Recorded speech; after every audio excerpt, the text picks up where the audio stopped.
qui nous empêche de voir la vie comme ça, d'être dans cette joie profonde et durable. Sylvie. Je crois que le principal obstacle, en fait, c'est qu'il y a quelque chose en nous qui refuse d'y croire. C'est quelque chose en nous qui n'y croit pas totalement et qui se dit qui voudrait avoir des preuves que c'est vrai. Et en l'absence de preuves,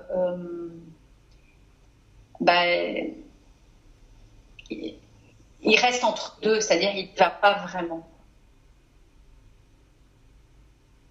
Pour moi, c'est ça l'obstacle numéro 1.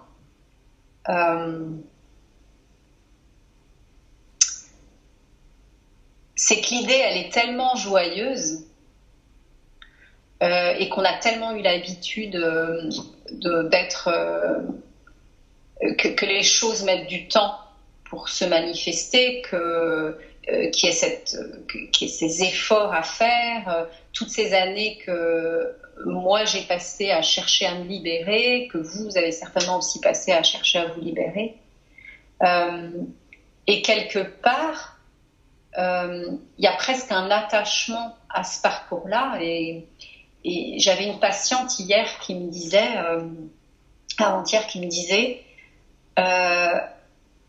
oui, mais ce que je crains, c'est qu'en allant là-dedans, je me rends compte que j'ai perdu du temps et c'est horrible. Et la question que je lui ai posée, c'est en fait, vous avez 2 choix. Le premier choix, c'est de continuer à être dans ce malheur permanent et du coup vivre comme ça jusqu'à la fin de votre vie. Ou le deuxième choix, c'est de vous dire maintenant que, ok, il y a eu toute une période de vie dans laquelle vous avez alimenté votre malheur et qu'aujourd'hui, vous décidez de passer le reste de votre vie à vivre autrement. Et en fait, il n'y a que ces 2 choix-là. Et je m'aperçois, enfin en tout cas dans ma propre expérience, le principal obstacle pour moi, c'était le doute que ce soit vrai. Et est-ce que j'ai raison d'y croire? Et est-ce que, comme si j'avais besoin qu'on me donne des preuves, quoi, que ça marche. Et l'invitation, là, en fait, c'est de dire un grand oui, un oui massif, quoi, même si on ne sait pas si ça va marcher. Et nous, avec Véronique, on peut vous dire que ça marche, parce que c'est ce qu'on vit. Et évidemment, il y a des choses qui remontent, évidemment, il y a des petites choses qui viennent nous titiller encore. Mais globalement, notre oui, il a été massif, quoi. Et à chaque instant, il est à nouveau massif. Donc pour moi, le principal obstacle, c'est un choix qui n'est pas un choix, c'est-à-dire c'est un demi-choix. C'est j'y vais, mais je crois pas tant que ça, et je laisse les doutes m'envahir, et du coup, je pédale dans la semoule, quoi.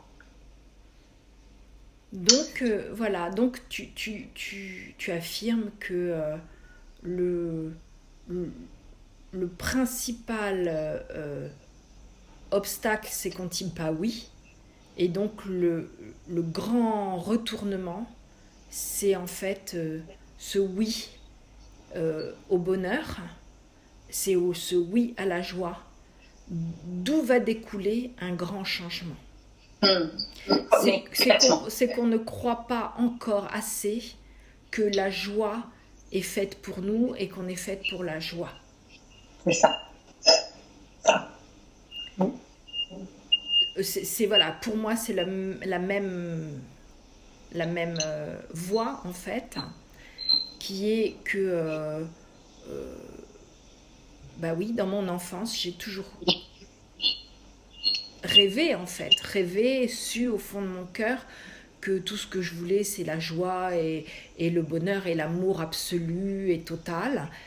Et au fur et à mesure de mon enfance et adolescence et vie de jeune femme, on m'a bien et je me suis bien coupée de cette joie en voyant le monde comme la preuve que ça n'existait pas.